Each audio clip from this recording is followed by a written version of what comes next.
So the reason that I wrote Will AI Take My Job is that when ChatGPT came out, our company was already working pretty heavily with data analysis tools, which were some of the earlier AI tools, as well as, some image generation tools that had come out before ChatGPT. And we looked at ChatGPT and we started using it, and I started extrapolating out, what does this mean? So if we take any kind of digital technology that's going to increase at, generally speaking, an exponential rate, that means it's mediocre at writing when it came out. That means the next year it's going to be okay at writing, and the next year it's going to be good at it, and the next year it's going to be great at it. At that time, about half of our business was writing. So I said, if we don't pivot, we got 5 years until we're out of business, right?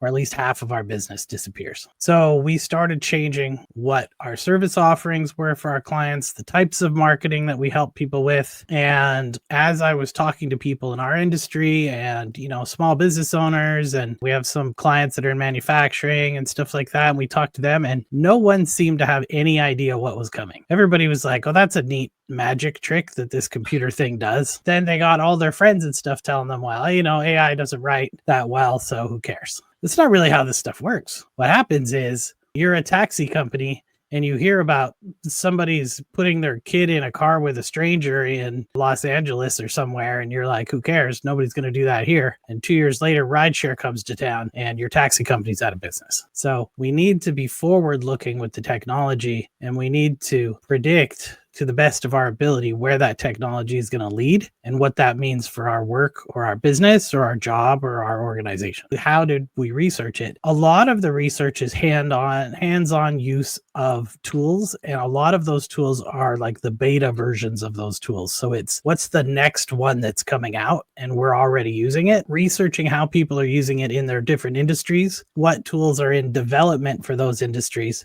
And then we match that with survey data, consultant surveys, and some actual, papers and stuff from universities, interviews with people in the industry. That's kind of a generalization of how the research is done.